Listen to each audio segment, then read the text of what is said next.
Hello ladies and gentlemen, this is Blue Maxima. Welcome back to Blue Boards.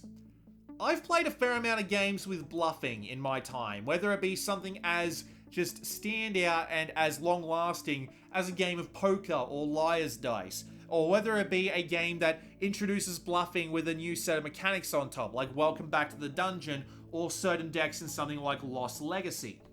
However, nothing has been so simple and yet solicited as many over-the-top reactions as Skull, a game by Hervé Marly and illustrated by Tom Voichex, and I don't know if that's how you pronounce either of those, and I apologize if I'm wrong on either count. So this game is so simple, I could just teach you the rules right now, and that's exactly what I'm going to do. Every player has 4 discs. They have 3 flowers, and by the way, the art on this game is fantastic. It really helps sell the theme. And they all also have 1 skull. And these discs are basically your life force. If you run out of these, you are out of the game entirely, so you need to be very careful of that. The way the game plays out is that starting from a randomly selected first player, you take a disc and place it face down in your stack. And then it will go around to every other player and then come back to you. Once everybody has 1 disc in their stack, starting from the first player, they may decide to either place down another disc, at which point it continues on around the table like that, or they may decide to challenge. And if you decide to challenge, you say, okay, I bet that I can flip up 2 discs without seeing a skull. It's that simple. And then it will go around the board and everyone has to decide whether they will pass on the challenge or increase it. So we start with 2 here. It comes to this guy and he says 3 discs. Then green passes, orange passes, and blue passes, because that's a little bit too rich for their taste. Yellow says 4. Now it comes back around to red, who needs to either raise or get out of the way. So he says 5. And then purple's like, okay, I'm out. And then it comes back around to yellow, because everyone who's already passed doesn't get a say in the matter. And yellow says they're out as well. Now at this point, the player who has successfully bid the most in the challenge flips over their entire stack. Unless, of course, they bid like 2 and their stack is 4 tall, at which point they'd only have to flip over the top 2 discs. Then, they have to decide to flip a disc from the top of any other stack that's currently in the game. Now, they only have to flip 1 disc at a time. They can then swap to another stack and flip another disc. That's entirely reasonable, but they have to keep flipping until they get to either a skull or they get the amount of flowers that they bet. In this case, he got to the amount of flowers that he bet. So the way this works is everyone scoops up their discs, and the player who successfully won the bet flips over their playmat. If they flip it over again, they win. 2 wins, and you are just the winner of the game entirely. It's never that simple, is it? So, let's just say, for example, that this player in question bet 3, and then they had to flip all of their discs, and one of them turned out to be the skull. In which case, they would need to choose one of their 4 to get rid of. So they could choose to get rid of a flower, or they could play a bit of a curveball and get rid of their skull. Easy enough. However, if they were to flip over a stack with someone else's skull in it during the bet, they would have to randomly give up one of their 4 discs. So they might end up losing their skull, or they might end up losing a flower. They won't know until they get their discs back. Again, if you run out of discs, you are out of the game entirely. And with that said, there's also a couple of changes to the rules, like for example, if you've only got 1 disc to put down, you have to choose to challenge when it comes back around to you, just as an example. And of course, if that ends up being the skull, you're just completely out of the game, right? So you need to be a bit careful of that. Now, the game does have a fair bit of strategy to it.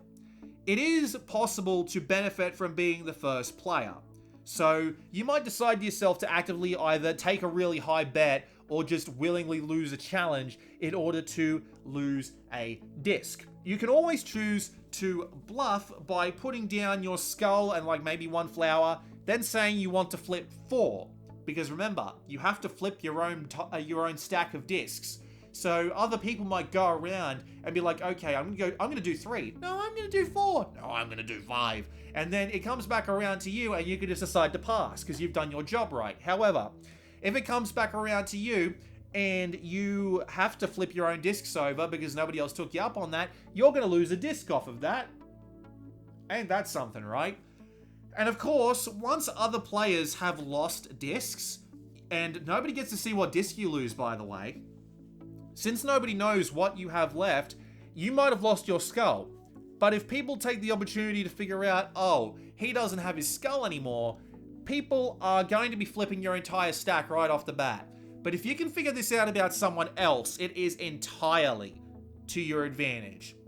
And so it gives you a little bit of strategic wiggle room to play around there, not to mention the entirety of like the psychological warfare, like, oh, don't trust him, he's just put a skull down, the last 3 rounds, so why would you trust him to play anything else, and things along those lines.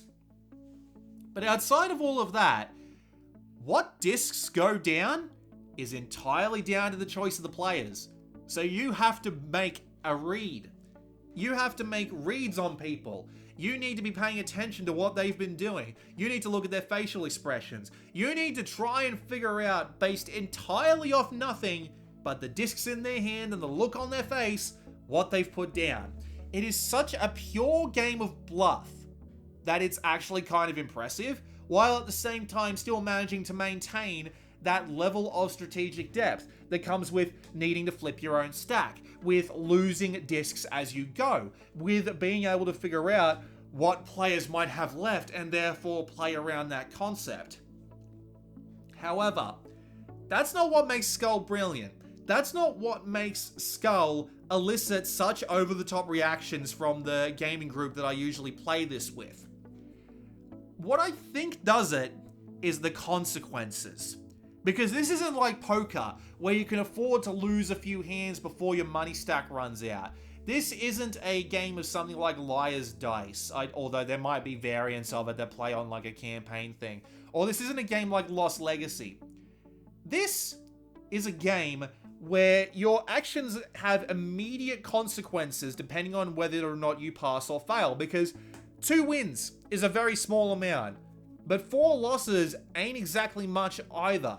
Especially since you could end up with nothing but your skull after your 3rd loss, at which point it's literally impossible for you to win the game. Or at which point you could end up with like 2 flowers and everyone's always going to bet 2 higher because they know that's all you can put down. So the consequences of flipping up someone's stack and seeing a skull are immediate and they are long-lasting. But they somehow also manage to be simple enough that the game can become second nature to anyone at the drop of a hat.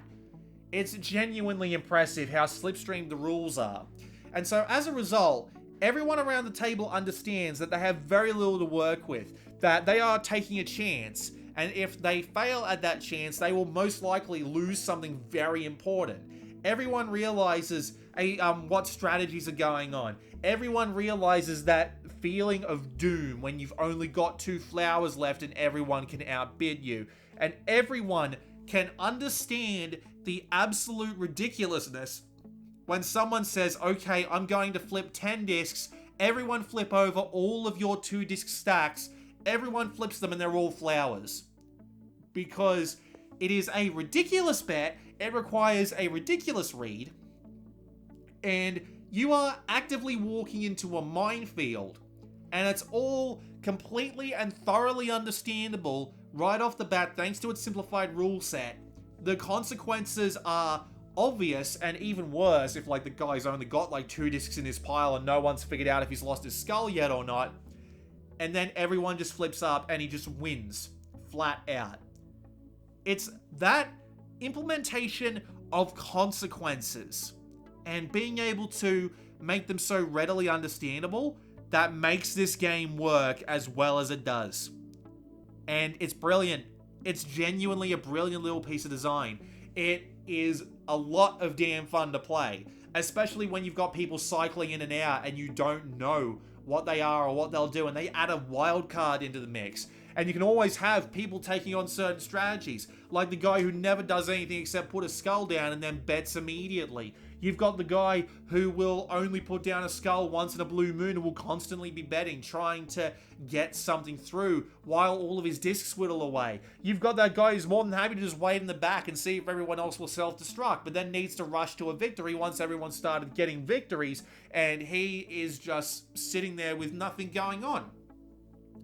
And the consequences are always there hanging over your head, because if you flip over even one skull, you are one step closer to losing, and even then, you might be just completely on the guillotine. You might have lost your skull. You might have lost enough discs to make it so that your strategy is blatantly obvious. And even then, when you've got one flower and one skull, you become the most unpredictable mofo on the board. And the consequences of trying to attack your stack become ever more dangerous. And that's why I think the game works. That's why I think Skull works as well as it does, because it knows how to implement proper consequences and make them work in a rule set that's so simple that it can just drill yourself into your head within 5 or 10 minutes. And that's why Skull is so great. Genuinely, that's everything I've got to say about it. I mean, there's a bit more, obviously. Nice small box, fits everything that needs to fit in there just fine.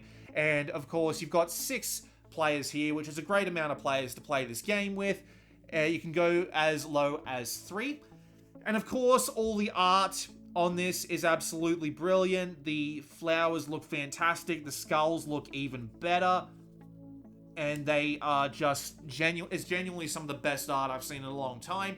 It fits the theme perfectly, and that demonic grin that you get to see every time you flip over a skull is just the cherry on top of the consequences. It's just like, lose a disc. And that's, yeah, it's great. It's genuinely great. It's hard not to recommend this to anybody, because it's so simple that I can't imagine anyone having trouble learning how to play this. You just need like 2 or 3 people. Well, more like 3 people, because they recommend on the back of the manual that you don't play with 3 people, just because it's kind of hard to do. But, yeah, it's absolutely great.